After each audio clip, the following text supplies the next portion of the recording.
It's time to take your seat in the front row with Mike Vaccaro. Here's your host, Mike Vaccaro. Hey, thank you, Chuck, and welcome once again, everybody, in the front row. I am your host, Mike Vaccaro. Behind the scenes, as always, JR Quitman, our creator, producer, director. And we remind you, we are a CLNS Media Network podcast. Be sure to go to clnsmedia.com to check out more great shows. We thank you for watching and also remind you to subscribe to our show. Make sure you don't miss any more episodes coming up. For today, it's episode 63, and we go back to football as we talk with Robert Smith. Smith, who grew up just outside of Cleveland, outstanding football player on the track as well. Went on to Ohio State, was later drafted in the first round by the Minnesota Vikings, spent 8 years there and left as the all-time leading rusher. Now part of the Fox NFL crew as he does games on Sunday afternoons. He shares his story, a great story, with us here today. Episode 63, it is Robert Smith. Well, Robert, again, thanks for joining us here today. A lot to get to here with you, and we got to tease a little bit. We're going to talk about your top 10 running backs of all time a little bit later on as well, but we want to start with you because you might be on your own list here because your career certainly was an outstanding career in the NFL, before that in college. But let's go to the very beginning for you, back in your early days, growing up northeast of Cleveland and being an outstanding running back. How early in your life did kind of football or just sports in general emerge as a big part of your life? I was 11 years old, fifth grade, when I started running track, and track was always my first love. This is back in the era of Carl Lewis, and, that next year he would win 4 gold medals in LA, and I would play my very first regular season NFL game in the Coliseum where he had won those 4 gold medals. So really incredible. But yeah, so I started running track, mostly 100, 200 meter guy early, got into the 400, and later in my career ran 400, and it's so crazy. It's been 30 years since I got drafted at the NFL. But a few weeks after I got drafted, it would have been more than that. So it would have been the end of April. I got drafted April 25th. And I think the first week of June, we won the NCAA 4x400. So I always had a love for track, but of course, wasn't fast enough to make it into a career. But all the way up until my pro career, I was running track. But then the track coach was friends with the football coach. And so that next fall, I went out for football, and it was just kind of something to do in the off season for me. My goal was always to break the world record in the long jump. But as I found out advancing, into high school, football was definitely the better option. How did track help you though in football? Well, I think just from a speed perspective, just kind of not wasting energy. Don't waste movement when you run. That was always, a part of my running style, I believe. And then just competing, you just go out there, it's a very elite sport, and only the very best in the world. You have to be top, 3 or 4 in the world really to make a career out of it. So people can run if they're not. But, if you really want to make a career out of it, you have to be the very best. So I think just understanding that, as fast as you are, there's probably somebody faster. You just deal. That doesn't mean that you don't go out and compete. And in a game, no matter what the score is, you compete. So I think just learning competition and learning to really put in the work. Track, especially when you're a 400-meter runner, you just have to work so hard, and that the other people are working hard. And, it was always my mindset that you might beat me, but you're never going to outwork me.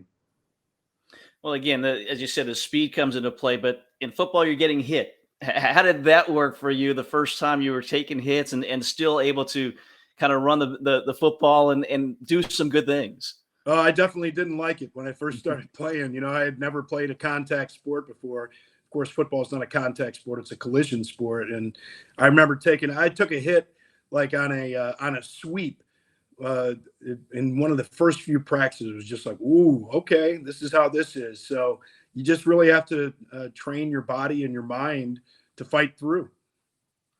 Well, obviously, you fought through. Outstanding in high school for you. First time, two-time Ohio Mr. Football. So why did it work for you? Why did things translate so well for you on the football field, and you had such great success on the high school level? Well, I had so many great people around me too, though, and people that believed in me. And it's interestingly enough, just last week I was back at Euclid High School. They put me into their Distinguished Achievement Hall of Fame, so I was honored for that. But it was really like a community effort. Went through a lot of things growing up, family issues. Ended up moving out of the house, having a guardian when I was in high school. But the high school coach there, Tom Bank, I just had lunch with him last week when I was back in Cleveland. And, after my sophomore year, he said, things are going to get really intense now. There's going to be a lot of pressure on you. There are going to be a lot of people that want to talk to you, a lot of schools that want to talk to you. Let's narrow your list right now. And then when those other schools come, we'll tell them thanks, but no thanks. And that's what we did. So it took a lot of that pressure off of me. And I just always had so much support, not just from my coaches, but from my teachers. I was never treated like a jock. It was always, we want you to work hard. I remember like in my senior year in high school, my science teacher, Mr. Reno, he would let me teach physics class. He would, put the chalk in my hand and go up and show them how to draw a vector, things like that. So it was really an incredibly supportive cast that I had there. They were very nurturing to all of my abilities. So I'm grateful to the entire city of Euclid. A lot of people there really helped me get where I am. Teaching physics. So physics is the one that you gravitated to as a high school athlete. I like physics and gravitate. That's an interesting choice of words. Really any kind of science. I was fascinated with astronomy from a young age. And, it was funny when I was a rookie up in Minnesota, I was out on the lake fishing and it was a first quarter moon. So, the half moon. And I was like, oh man, I can afford a telescope now. So I went to the mall and got a telescope. And now I've got a big 14-inch Meade computerized telescope. So everything from astronomy to physics, chemistry, biology, I had to take a lot of that in college because I was planning on going to medical school, or at least had ideas of going to medical school. So I had to take all the pre-med science requirements. So a lot of biology, chemistry, and physics to go with a history degree. Yeah, certainly not the dumb jock, as you said, that you could have been, I guess. A very intelligent young man as a high school player, and on the field, outstanding as well. Over 5,000 yards in your career. And Ohio football is big-time football as well. What was it like during your time there in Ohio? And again, to have over 5,000 rushing yards, 67 touchdowns, that's pretty impressive. Well, but for me, it was always about trying to win a state championship. And we lost in the first round when I was a sophomore. We finished the season 10-0, the regular season 10-0, and lost in the first round to Youngstown Boardman. And then over the next 2 years, we only lost 4 games, and all 4 of those games were lost to the same team. Once in the regular season, once in the playoffs to St. Ignatius. And St. Ignatius would go on to win the state title both of those years. And I guess the mythical national championship from USA Today, I believe, my senior year. And we actually played in the first nationally televised high school game my senior year, and we just got trounced in the regular season. But then in the playoffs that year, I moved to quarterback, and we ran kind of a veer option. And we were up 30-19 with like 9 minutes to go in the game, and ended up losing 31-30. So, tough lessons again. But you fight through, and you come back and do it all again. Who are some of your inspirations during that time? This is in the late 1980s. Were there different running backs or quarterbacks that you were looking at and trying to emulate on the field? I can't say that I was trying to emulate them, but growing up, I loved watching Tony Dorsett. I remember seeing the 99-yard run against the team that I would end up playing for, on Monday Night Football. But Eric Dickerson, Marcus Allen, Walter Payton, I just loved watching those guys run. But I can't really say, at least at that time, I guess if I had my career to do over again, I would have tried to incorporate more of those things into my game. Back then, I just kind of thought it was always, you need to go out and play your own game. But you can certainly learn some things from a move perspective, setting things up, just kind of how you go about certain moves. And you need to practice those things. So I would say if I went back, I think I'd be a much better running back. And was running back your prefer? Obviously, you became a running back in the NFL, but did you have any notion of, hey, maybe this quarterback thing could be what my future is? No, it was pretty clear when I was throwing the ball. I don't think I completed a pass. I completed passes when I was playing running back, halfback passes. But that's, as much because the guy I was throwing them to, Kevin Gaines, was a hell of an athlete. He ended up playing for Louisville, and he was in camp with the Dolphins. But we had some good athletes. So my accuracy was lacking, to say the least. Well, again, you became a running back. That's where the focus was. That's where the recruiters and coaches came calling. So who was on your list? Obviously, you went to Ohio State, but who else was on that list? Who else came calling that you maybe entertained? It was really USC, UCLA, Miami of Florida, and Ohio State. I mean, those are really the four. Now, Michigan, my coach, Tom Bank, he said that Bo Schembechler wanted me to come up and see him. And I said, Coach, I'm not going to Michigan. He said, Bo Schembechler said that he wants to sit down with you. You're going to see Bo Schembechler. So I ended up going up to Michigan and sitting and talking with Bo Schembechler. But I never really seriously considered there. It was, it really came down to Ohio State and USC. And when I sat out my sophomore season at Ohio State, I was considering transferring. And so I took another trip to USC, and I also took a trip to Stanford. And Denny Green and Ty Willingham, the running back coach at that time, were there at Stanford. So that's when I first met them. And then the next year, I went back to Ohio State. They had their first year with the Vikings. And then on draft day in 1993, Denny Green made the call, and he said, I let you get away once. I'm not going to let it happen again. So it's interesting how things work out. Yeah, as you mentioned, you had a great freshman season, then you decided to sit out and run track instead. What led to that decision? Well, there was a new coach that came in, offensive coordinator, really wanted to change the culture in his mind, but took a little bit too far. Flat out asked me to miss a chemistry class during the summer and go to practice instead. And I really didn't want to be a part of that. Looking back on it, the guy wanted me out of the program. And that's pretty clear from some of the other coaches that I was talking to, and he got what he wanted, and that's unfortunate. But it was great. There were great lessons for me, just how to deal with certain situations. You can change things much better when you're part of a system as opposed to outside of a system. So I would have been much better off, I think, really staying in the program and, just kind of going through it. And I say better off, but things again have a tendency to work out, and it's not always the plan that we imagine. But you just kind of have to live life on life's terms and figure out where you need to go next. And because of sitting out that year and considering transferring again, that's the reason that I met Denny up at Stanford. So it all ended up working out. But just thinking about the situation, if I wasn't, a hot-headed 19-year-old, I probably would have done things differently. And as you said, you didn't have the best home life as well. So who were you leaning on during that time to help you? Because it's a lot on a young man at that time. Nowadays as well, it's a lot on these young kids. But who did you lean on?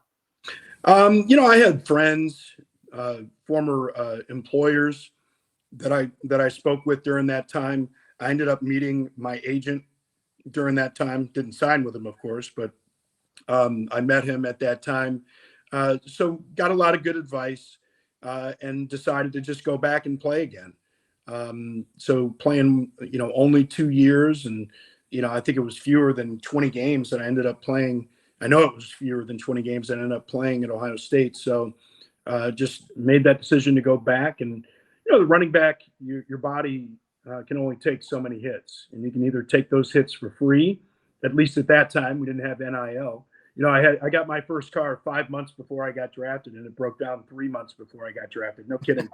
So, I wasn't driving around in a Lamborghini like Bijan Robinson. But you can only take so many hits. And so I made that decision to turn pro after only playing 2 seasons. And I think it was the right one. Yeah, you returned for your junior season, 1992. You guys offensively, you had Kirk Herbstreit as your quarterback. Eddie George was a freshman running back. You had Joey Galloway as a wide receiver as well. You guys were pretty good offensively. Did that make your job a little bit easier as well to come back and running the football? Yeah, it was a stacked team. Raymond Harris, who ended up playing for the Bears and for the Green Bay Packers, and he actually took over starting when I left. And then Eddie started the 2 years after that. So, it was really a stacked team. Joey ended up getting hurt in that first game. I broke my ribs and Joey tore his ACL in the first game, and it was against Louisville, against a couple of my former teammates from Euclid, actually. That in that first week that both of us got hurt. But yeah, it was a really stacked team. We didn't do what we wanted to do. We didn't end up winning the Big Ten. We had a tie with Michigan. When I was a freshman, we lost on a no-time left field goal to Michigan. If we had won that game, we were going to go to the Rose Bowl. And instead, we lost to them and went to the Liberty Bowl and lost to Air Force. And then, ended up with the tie against Michigan, and we lost to Garrison-Hurst and Georgia in the bowl game, and had every opportunity to win that game. It was a late fumble on an exchange between Herbstreit and Jeff Cothran, the fullback. And Georgia took the ball and scored the winning touchdown. So, a lot of disappointment again, but you just keep fighting through. Well, you're talking about Michigan, Ohio State. We had Jay Billis on recently talking about the Duke, North Carolina basketball rivalry. In football, or in your mind, is it any sport that Ohio State and Michigan is a great rivalry? I mean, everybody has their biases, right? And the programs that they're affiliated with, or the region that they're affiliated with, they may have different ideas. But, for us up there and that border, Ohio State, Michigan is everything. And I wasn't a huge college football fan. I wasn't a college football fan at all, actually, growing up. I was a Pittsburgh Steelers fan up there in Cleveland, of all things. So I would watch some professional football, and as I mentioned, there were some of those backs that I like to watch, but I really didn't watch college football. But I knew about Ohio State, Michigan. That one was pretty clear in my mind. And I'm an Ohio guy through and through. So for me, it wasn't a tough choice between the two. As I said, I took that unofficial visit, but never took an official visit to Michigan. But you hear about that rivalry, and then, when you're actually a part of it and you step onto that field, it's something I wish every fan could experience, because game day on a day like that it's just so overwhelming and exhilarating, coming out of that tunnel and seeing the explosion of light. It's just like something that you've never seen before. And I can't say that I dreamed about it from the time that I was a kid, specifically about Ohio State, Michigan. But being a part of it was just absolutely incredible. Any atmosphere in the NFL that could compare to that? I played in 2 championship games. Those are pretty intense environments, but it's just different in college.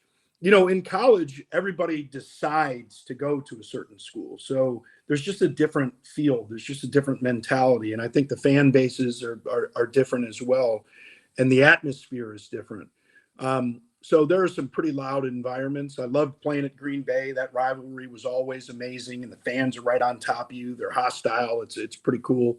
Notre Dame in college, those places are amazing. But then you get in the NFL, and places like Kansas City, just get so loud. I mean, it's obnoxious, but it's the greatest thing in the world when you can silence those fans. That's what you always shoot for. Yeah, it certainly puts a smile on your face. And you mentioned Pittsburgh. I've got to think that Franco Harris was somebody maybe that you looked up to as well. Once you got into the NFL, had you had a chance to meet him and learn about the person as well as the player that he was? I didn't end up meeting Franco until '98. He played in my golf tournament in Columbus, and just Nice. what a great human being. Yeah, so I had a chance to meet Franco. Of course, I've met Marcus a number of times over the year. Had a chance to meet Sweetness as well, before his unfortunate passing. But yeah, it was amazing. And I remember the first game that.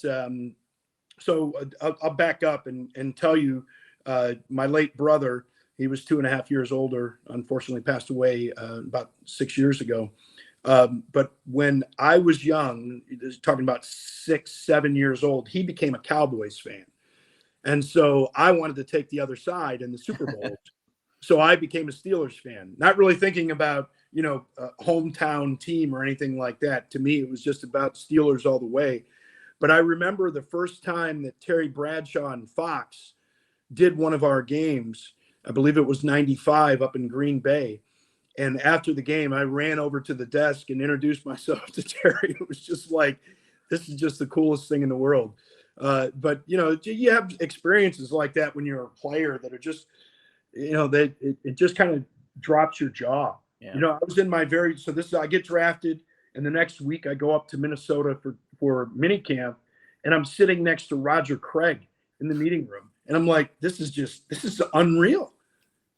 Yeah, again, growing up in that era, some of the running backs you got to see and then eventually play with. As you said, 1993, you get drafted, first round, 21 pick by the Vikings. So obviously, your shorter career at Ohio State, it doesn't look like it hurt your stock at all, and maybe helped it, as you said, with your previous meeting with Dennis Green. Is that kind of the way you look at those years leading into getting drafted by the Vikings?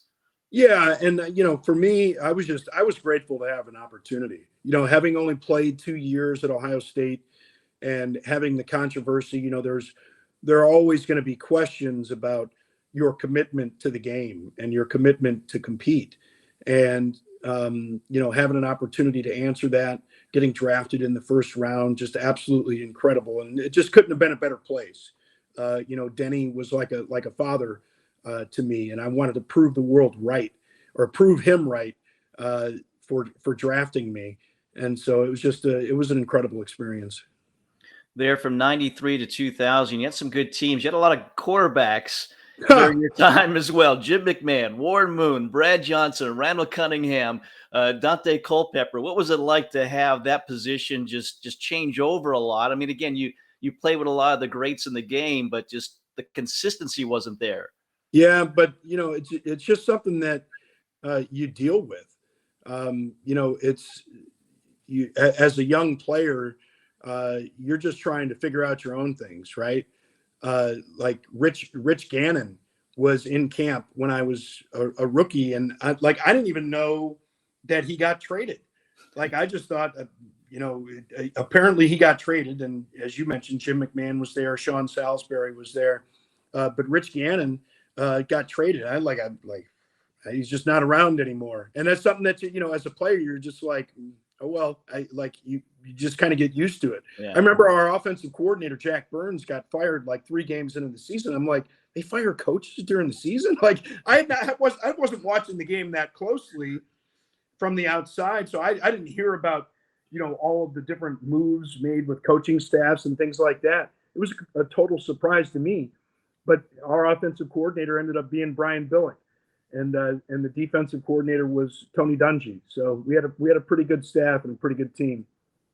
Yeah, you had some some great coaches during that time frame. And you forgot Jeff George, right. Jay Fielder. I mean, Fiedler, Randall. I mean, we had so many different quarterbacks there. It was crazy. Is there one that fit best with your game? I can't really say that there was one that fit best with my game. I mean, I remember when Warren was there, it kind of just left me in awe. The first time I met him, at the hotel, he's got arms full of like the little styrofoam baskets. And he's got his dinner, and I'm like going to shake his hand. He's like fumbling things around, like here, no, I need to shake your hand. But once you get over that, you realize that, the quarterback's doing their job and you've got your job and everybody else has their job. So you really focus in on what the task is at hand. But for me, as far as what quarterback fit best, I can't really say. They were all fun to play with in different ways. And it was always exciting because we always had some talent in the backfield and on the outside and that tight end. So we always had some weapons. So we always had some really good offenses. Well, 1997, maybe your breakout year, 1,226 yards. Is that how you look at that season for you? Do you consider that your breakout year in the NFL? Yeah, definitely. And the first game of the year, I had torn my PCL and MCL the year before horse collar tackles were illegal. It was a Monday Night Football game. Walt Harris against the Bears, and pulls me down. And I remember going back to the huddle. And after all I had been through, I tore my ACL my rookie year, had a bad ankle injury that put me out my third year in the league in '95 for most of the end of the year. That was before high ankle sprains were called high ankle sprains. And then there in '96 toward the MCL, PCL. And, really even thought about retiring at that point. It was like, I just got to fight through this. And I remember in '97 coming back, feeling great. And in the first game against Buffalo Bills up there in Buffalo, scored on like a 75-yard run. I was thinking, I'm back, man. I'm back. And stayed healthy most of the year, missed a couple games, but felt really good and, felt that I was really hitting my stride, quite literally. Aside from that tackle that led to the injury, who was the hardest hitter that you had to face? Do you remember one hit that you remember to this day? Oh yeah. It was so before they had the what is the six, it was called 6 Days to Sunday. What is that show called now? Where they go into Hard Knocks? Hard Knocks, yeah. So before Hard Knocks, they had this 6 Days to Sunday that they would do, and they would come in and they'd interview us during the course of the week and watch us in the locker room. And we played the Cowboys that weekend, and it was a Sunday night game. And I can't remember if it was Darren Woodson or if it was Brock Marion, but I remember wide receiver, I think it was Jake Reed. I thought the wide receiver was going to have him blocked and didn't. And man, they caught me right in the ribs with their helmet. And, I don't know why players aren't told this on day one about losing or about getting the wind knocked out of you, but you should be told, because I was literally on the field like, and I couldn't catch my breath. And I don't remember it ever happening around me either, which is kind of weird now that I think about it. But I was convinced that I was going to die on national TV. And I get to I catch my breath. I walk to the sideline and I'm laughing as I'm getting to the sideline, and everybody's asking me, well, why are you laughing? And I said, because 20 seconds ago, I was convinced that I was going to die on national TV. In today's day and age, again, maybe those hits aren't as, well, maybe they're as vicious, but you can't get away with them. Do you think it's easier now to play in the NFL, to be a running back in the NFL, maybe to not have those kind of hits these days? Well, you still have those kind of hits. I mean, it was a clean shot. It was like a helmet, basically a helmet to the midsection. I think it's easier to play wide receiver. I think some of those hits that they took back in those days, they don't have to think about now. But you're still going to take shots. And as Chris Carter said, going across the middle, it makes the great ones average and the average ones pathetic. Well, you mentioned Chris Carter, a Hall of Famer. What was it like playing with him? And again, you talk about some really good teams, really good offense with Brian Billick there leading the charge. What was it like playing with him? It was amazing. I mean, Chris was just such a competitor, on and off the field. I remember my brother played, like the C League basketball, like where they would just, kind of have the teams that would play after classes on campus. And he talked about how intense Chris was playing basketball. He was one heck of a basketball player too. But he was that kind of guy that, you could just always count on. Third down, he's going to be, rising up, making a play, just always found a way to get open. And he wasn't one of the faster guys. He always said, hey, they got to cover me at my speed, and if that quarterback is placing the ball where it needs to be, and I got a chance to get my hands on it, I'm going to catch it. So, playing around that kind of intensity, but also learning from, some of the mistakes that he made, because Chris would be so intense. And when he's trying to talk to other players, you really have to understand the room. You have to know your audience when you're trying to be a leader. Some guys don't take it the same way. And I remember having conversations with Chris about some of the things he would say to some of the younger linemen in particular. And you kind of have to learn that. I think being a leader is understanding how to lead. So you take the good and you learn from the mistakes.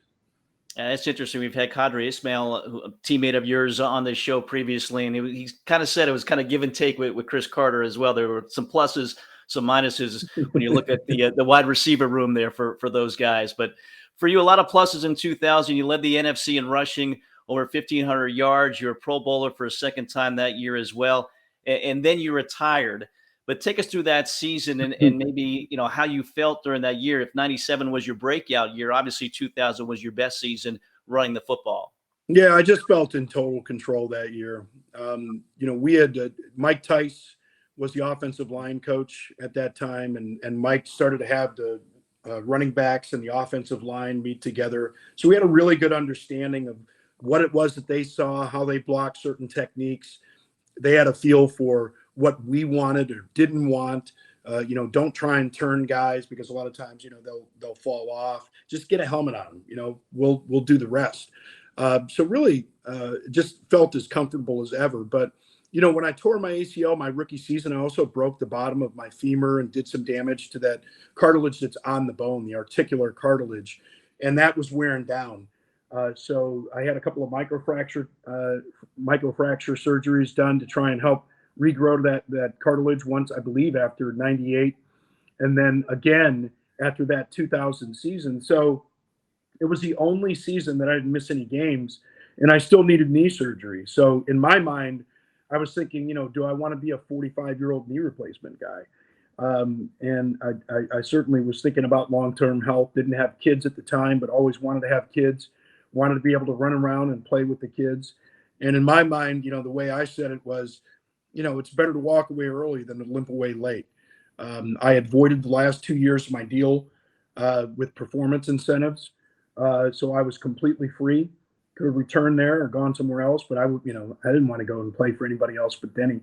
So I made the decision to walk away from the game. And actually, it was probably the greatest compliment that I ever received in my career, or just after my career, actually.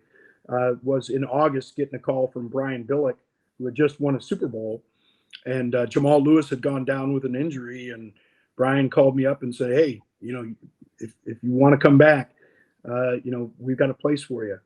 And I said, Brian, you're the only guy in the league that I would, even consider playing for. But I think that I made the right choice. Yeah, you're certainly a different breed. I mean, it's not easy, and it can't be easy to walk away from a sport that you grew up playing and playing it professionally. Sometimes it's got to be hard for players to say, hey, it's time. But for you, as you said, it was easy. 8 years, almost 7,000 rushing yards. No regrets on your end as you look back now that you're happy with the 8 years and stepping away, as you said, healthy, relatively healthy. Yeah, no question about it. And, I can, from what I feel in the knee and the way that it swells up now, if I had gone back and played a few more years, I think I definitely would have been a 45-year-old knee replacement guy. Here I am at 51, feeling pretty good. Don't do much to stress it. I don't run really, except just throwing the ball around a little bit with my kids or chasing down the Aerobee, something like that. And it'll swell up from golfing, So I definitely think it was the right choice to make. It wasn't necessarily easy because, I had spent so much time and had proven so much coming back from the injuries. There was definitely a part of me, especially with the way, my last game was a 41-0 game when we lost to the Giants in the NFC Championship game. So That almost got me back for another year at least. But discretion's a better part of valor. So moving on, I think at that time, I still believe is the right choice. As you look back at your 8 years, what's the highlight of your career, do you think, from a playing standpoint? As you said, you're playing for a couple of championships, never got over the hump to get to a Super Bowl. But what do you see as you look back fondly, and what brings some good emotions back to you? I think really just having to overcome so much, all of the injuries early in my career, and then being able to fight through those and come back and, run and have, 4 consecutive 1,000-yard seasons on, a couple of repaired knees. Just kind of proving Denny right. That again was something that was always in my mind. He made the decision to draft me in the first round. And it was the first, because of the Herschel Walker trade, actually, it was the first round pick, I believe, that they had since 1988 when they took Randall McDaniel. So making that decision to take me in the first round, I wanted to go out there and prove that he made the right decision. So you decided to retire, 8 years. What were you thinking you were going to do? As you said, you thought maybe a career in medicine. That didn't come to fruition. But what were you thinking was going to happen after your retirement? Well, before I actually retired, I got involved with a company that was doing things in the healthcare space. So this is the beginnings of e-commerce on the internet. And so they were doing some things in e-commerce, claims analytics on the pharmacy and medical side. And long story short, that company never really went anywhere and did anything. But I wanted to go work with them, and that's what I did. Actually, before I retired, I was doing that, but then into retirement. But it was the genesis really of the Huddle was first Fan Health Network idea for me, was working with a healthcare company as soon as I was out of the game. When did broadcasting emerge as something that, okay, this is where I can still talk football, still kind of get that niche, but it's a broadcasting career, which obviously you've done well in that profession. Well, it was 2004. I released a book called The Rest of the Iceberg. And I started doing a bunch of interviews nationally for that. And an agent, Jim Ornstein from William Morris Entertainment, called me up and said, hey, would you be interested in doing television? I'm like, what, like CNN? And he's like, no, let's start off with sports. And I was like, well, I don't really watch sports. But he said, well, ESPN's got this opening in college. I believe Trev Alberts had just been released. And so they had this opening up there and said, hey, why don't you try and get into sports broadcasting? And, it really shocked me because it was something I never thought I would do. And I never realized how much I missed the game and really how much love I had for the game. Because for me, when I was in it, you're so focused in on what you do, you're not necessarily thinking about all the different pieces of the game.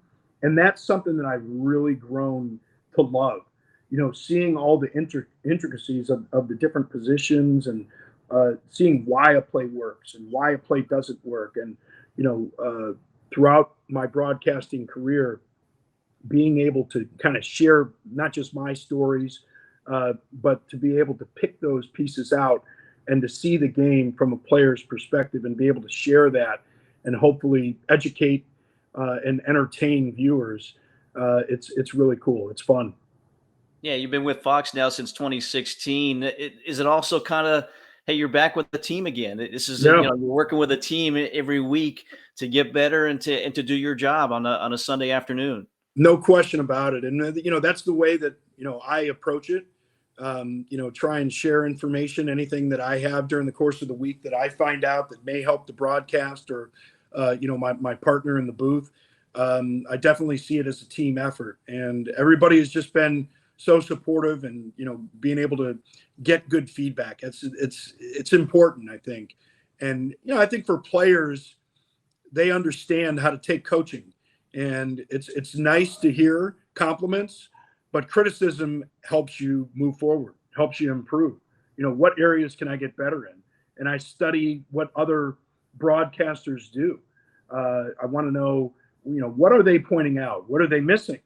When I try and watch games now, I'm definitely analyzing every bit of it, from graphics to commentary. What could have made this broadcast better, or what is really great about this broadcast that I enjoy? Yeah, as a broadcaster myself, I can't sit and watch a game because you're listening to everything and Yeah. seeing how you could take something away from that. And okay, that's a great way to describe something. I may have to try to work that into my broadcast I next may time as borrow well. that. That's right. All the best ideas, as you say, are borrowed. Yeah. As you have a chance to go around and again, I'm sure you're meeting some of the players, meeting some of the running backs. Do they look to you for any advice? And again, a guy that had a great career, but knew when to walk away. Do you ever have those guys come to you and say, listen, I'm thinking about the same thing. What do you think? How'd you kind of convince yourself that it was the right time? Yeah, I've had players in the past reach out through representatives about transitioning out of the game, but it's been a long time since something like that's happened. And I think, the further and further you get from the game, people are like, that's a broadcaster for Fox. That's not a football player, right? So that I think the current players, they hear so many things, they have so many voices in their ears. They don't, they're not looking for another one a lot of times. If I can ask you, obviously, 2013, went public about your alcoholism, right? Um, why at that time, and what gave you the confidence to kind of come forward at that time and tell your story and maybe try to help other people as well? It was Chris Carter coming out and talking about it at the Hall of Fame, and I was thinking, the best way to handle a situation like that, or to try and be honest about something, is to be honest with everybody. And if nothing else, having a voice, having a public voice, if you can't help people that are struggling, then what are you really doing? If you're not making the world a better place. And it's an illness that a lot of people like to keep from other people because it's embarrassing, or it can be embarrassing. It can be humiliating, and you don't like to feel that you're different from other people, but you realize that so many other people out there can benefit from it. And so I made that decision. And it seems like now, with mental health and everything else, I mean, people are talking about stuff. Yeah. Did you come up at a time where, again, people weren't talking about that, and you kind of kept things to yourself? Yeah, definitely. And growing up with it in the household, it was in my face pretty early. And even then, it's not the kind of thing you want to tell your neighbors, right? And that some people are figuring that stuff out on their own. But yeah, I think that's something that that you have to learn how to deal with. The shame around it, the feelings of inadequacy, even if those things aren't your fault, you just have to deal with them. And I think the thing that really stands out about alcoholism or any addiction is that it's not your fault personally, but it's definitely your problem. And it's a problem that you need to deal with. And if you want to be able to live the life that you want to live, if you want to be the person that you want to be, you have to confront that. And so, alcohol is only a struggle if you let it be a struggle. It was never a fair fight. It's a very powerful addiction, like so many others, and you really need to do the things that you need to do to maintain sobriety. Were there any concerns bringing that up with your employers, and worried about if there was going to be any kind of backlash during that time? There really wasn't. I really didn't think about it that way. They were very supportive and wanted to get the story out, and invited me to speak at some company functions talking about it. So I think it's something, again, that a lot of people deal with, but not everybody's talking about. And I think the more open we can be with it, the better off the people that are still struggling, still going through it, will be. Again, a successful broadcasting career. Now you've started Fan Huddle, and it's about health and well-being. Tell us about that project, and maybe that all plays in a role of everything that's happened in your life as well. Yeah, it's interesting. And, I talked about that company that never went anywhere, that failed venture. And, it's interesting. It was, months after becoming sober back in 2012 that I'd read this book about the founding of Facebook and how it spread through the colleges. And, this idea really started to come together because I had started to learn about apps, all the things that they were capable of. Started to get into social media, for better or for worse. For the first time, I got into social media in the early fall of 2012, and really saw this convergence of mobile technology, of digital health, social media, gamification, and thought, wow, people are such big, passionate fans of sports. Let's use that as a vehicle to try and help people live better and healthier lives. Again, it's about trying to have a positive impact. And, the way that I saw it initially was, let's create this fun experience. Let's make it American Idol meets Biggest Loser meets WebMD meets Amazon, and have competitions where people are, having these competitions between schools and between teams. And we've pivoted a couple of times, trying to find the right product market fit.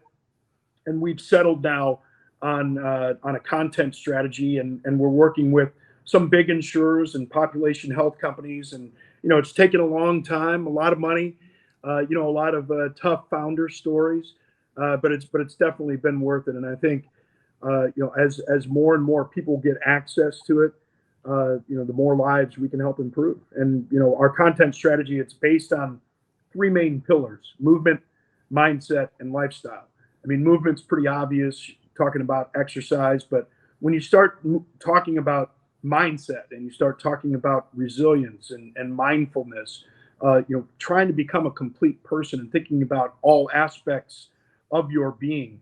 But then that moves into the lifestyle, because diet and sleep in particular are just so important to that puzzle. Because if you're not getting proper rest, if you don't have proper diet, those things can really impact each other, because the more stress you feel because you're not sleeping properly, you'll move to higher fat and higher sugar foods, and it's a vicious cycle. And so we think we can really help people improve their lives when they're thinking about performance, competition, and achievement, hearing these genuine stories from these different athletes and hearing some of their own stories, in particular with some of the former players. I'd mentioned Raymond Harris, and we interviewed him for one of our pieces, and he was talking about how, as he got older, started to see his cholesterol numbers go up, realized that there was a family history, and he ended up becoming a vegetarian because of that. So, genuine stories like that, and people can say, yes, these people were elite athletes, but especially as they move into retirement, they're eating the same way, but not working out the same way a lot of times. They have some of the same issues that we do. So how do we live a healthier, more productive life? And that's what it's all about. And you've partnered with the NFL Players Association as well. We saw Emmitt Smith there. You have those former players that are actually kind of instructors. How is that tied into this? Yeah, so we interview them. Okay. We have a process where we talk to them about what interests they have, what types of charitable contributions, what drives them, and then we do the content pieces based on what we've learned from those interviews. For example, Eddie George, big into yoga. So we talked to him about why he liked yoga, how it helped him in his playing days. But then we incorporate some of those videos into yoga programs. So Eddie will start off by talking about why he liked it, and then there'll be an expert in yoga, might be yogurt too, but you'll have an expert in yoga come in and talk about the program and take you through some beginning routines, and then there'll be like a halfway message when you're complete from Eddie, and then another message from Eddie at the end of it. So we have short form pieces, long form pieces. But the great thing is, you talked about the relationship with the NFLPA. It's been amazing. I've been working in some capacity with them for almost 30 years now and serve on the NFL Pension and Disability Board now. But the relationship with them and their venture arm, my company is the first one, I'm proud to say, and I believe still the only company founded by a former player that their venture arm's ever done a deal with. So it's been an incredible relationship with them. But we really feel that we can help change lives by using these genuine stories from these athletes. Yeah, I'm sure that's helpful as anybody's kind of trying to stay in shape to see a pro athlete and kind of be able to try to relate to them on that level. That's got to be a plus. It's not just, a cookie cutter app or anything like that. It's kind of some real world concepts that you're providing for these people. Yeah, and in this space, in this Yeah. wellness space, we were the first company that actually had the TV, has the TV apps too. So it's about convenience, right? You should be able to take your phone. I do this all the time. Take a phone or an iPad. Do a yoga workout, Pilates workout, and you get great instruction. And you can do it wherever you are. And I think what we learned over COVID, a lot of people is you don't have to pay, and this is kind of our mantra. People shouldn't have to pay $2,000 for a bike or pay $40 a month for this premium content. Their healthcare providers should offer it to them, and that's what these big insurers that we're working with. I can't mention the names right now. Actually, I can mention Optum under United Health. We launched with them in August. But there's another big insurance company and a big population health company that we're working on finalizing deals with. So we're excited about the reach that we're going to have. Yeah, doing some great things and more great things to come with Fan Huddle. I know you're doing some content. You were telling us prior to starting here some other stuff that you're doing, talking about the NFL and getting ready for the draft now as well. Oh yeah, it's exciting. It's really a demonstration of the power of the NFL and just how all year long the stories of the NFL really drive sports media, and how the draft and the numbers that people are going to see for the draft, broadcast numbers, can be better than games in other sports. And I'm really excited. I'm going to be going to Kansas City. I'm going to be announcing the Vikings second day pick. So 30 years after getting drafted, 30 years and 2 days after I got drafted.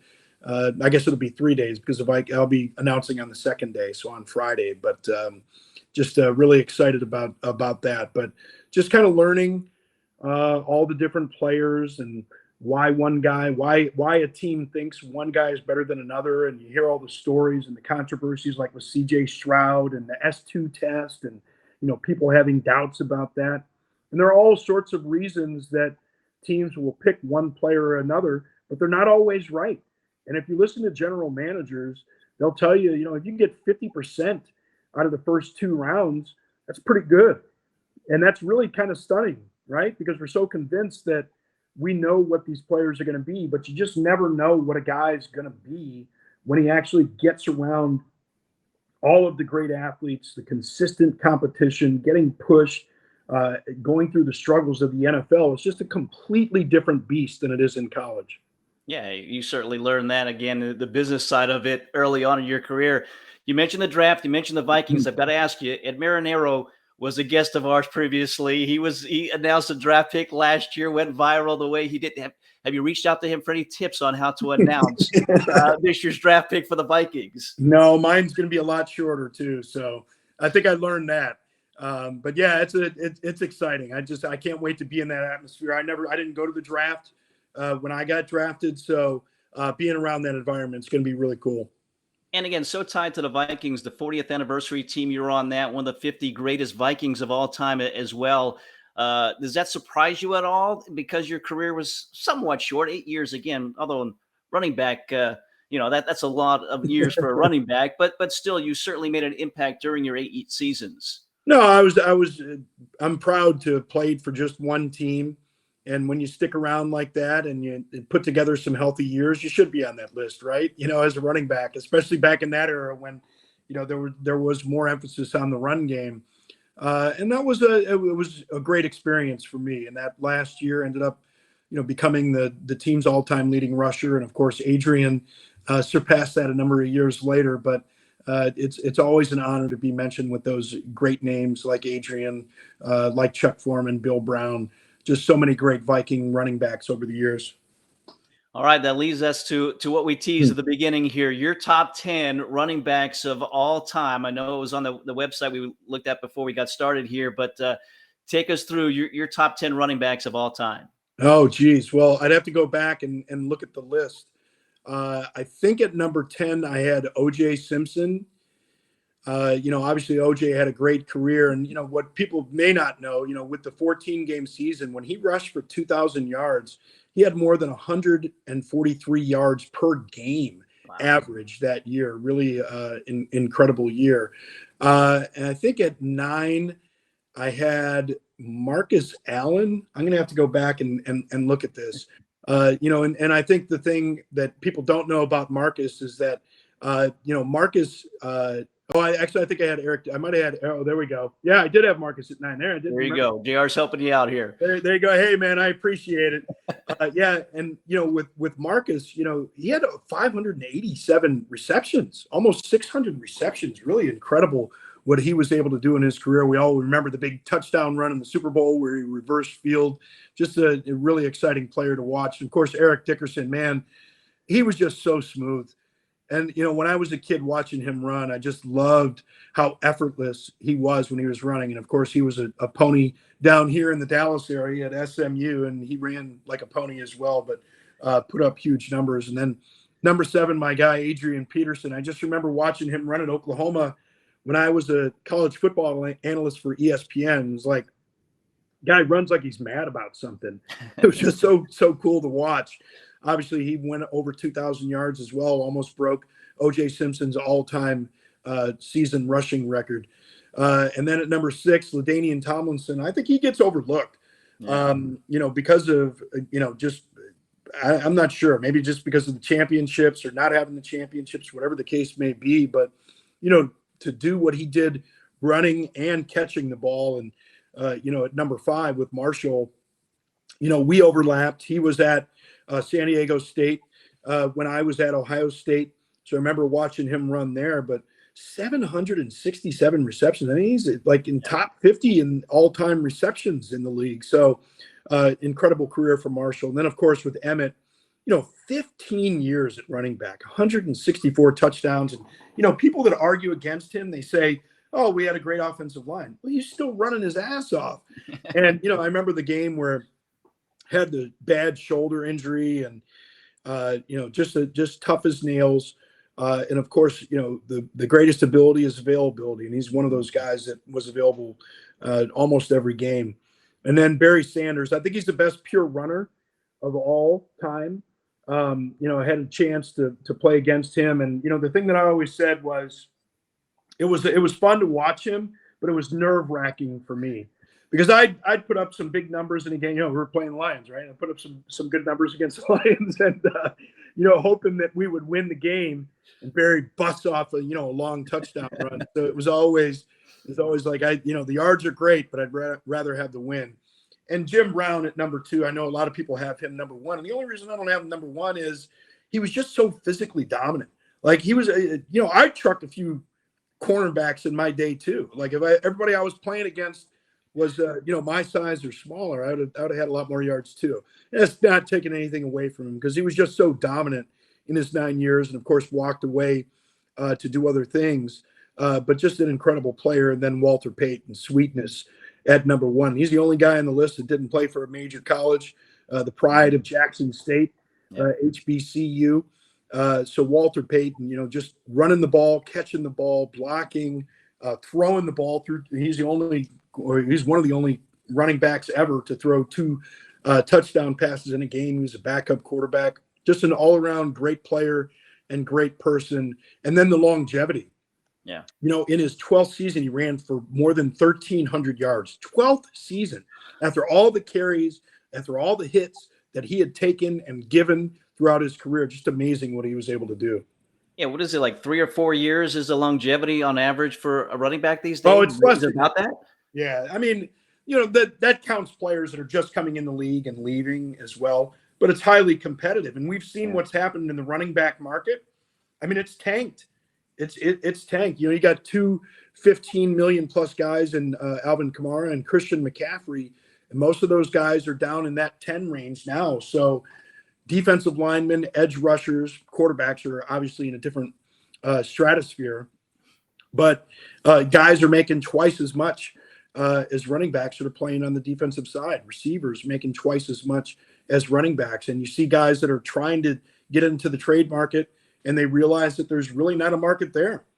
We saw Kareem Hunt from the Browns. We saw Austin Eckler from the Chargers try and enter that market, and it just hasn't been there. Ezekiel Elliott still sitting out there. Leonard Fournette still sitting out there. Dalvin Cook, not sure what's going to happen with him, if he's going to get traded or if the Vikings are going to end up cutting him. But the running back market certainly has gone down quite a bit. And quite frankly, the reason is there's an awful lot of competition, and there are a lot of guys, and they feel that most players are interchangeable. And that's why I told you, if I went back and did it all over again, I'd be running routes with the wide receivers. Mm-hmm. I'd be catching balls all the time, because your strength as a running back is really dictated by how versatile you can be and how many other things you can do besides take a handoff. So who is that guy right now? Is there one running back that you see as being the guy, the best one currently in the NFL? I think Christian McCaffrey's up there. Austin Eckler's up there. I mean, Dalvin, when he's healthy, has been great. Alvin, when he's been healthy and available, he's been great. So those guys, and Derrick Henry's just kind of a throwback with what he can do. We saw those numbers decline at the end of the year, and part of that I think is the lack of a passing threat, but part of it's probably him wearing down too, because the number of carries that he's taken over the last 3-4 seasons really extraordinary, and eventually it wears you down. Well, this has been a lot of fun. Again, I know you said social media. You've joined that. Is there a way for people to follow you or follow different things that you're doing? Obviously, with Fan Huddle and some other broadcast stuff that you're doing. Yeah, I think on Fan Huddle, we're on Facebook, we're on Twitter. We're not really doing a lot on the social side because we're mostly in the enterprise space. But I think I'm at Robert 26 Smith on Twitter. I have to look it up myself. Let's see. Instagram as well? No, I don't mess around with Instagram really. Let's see. Yep, Robert 26 Smith on Twitter. There you go. I'm sure you don't post too often since you're not exactly sure what it is, but there you go. Follow you on Twitter, and you've got some stuff coming up for the draft as well. Well, I'm just going to be doing some more pieces for the 33rd team. Going to be doing some interviews in Minnesota area, probably on Thursday on the first night of draft night. And then on Friday, I'm sure I'll have some interviews that I'm going to be doing on the day that I'm announcing the pick. There you go. Well, good luck with that. Good luck with everything. And again, we appreciate your time. Great story shared with us here today. And certainly you're no dumb jock. You've had a great career, and we look forward to watching you on Sundays as well on Fox. I appreciate it. Well, once again, another great story. Good messages there as well from a guy that's not a dumb jock. It is Robert Smith, former NFL great running back with the Minnesota Vikings. Thanks for watching. Thanks for listening today. As always, remind you to subscribe to our shows. Make sure you do not miss another one. If you like this one, like it, share it as well. We'll see you next time for another edition, another great story in the front row with Mike Vaccaro. Have a great day, everybody.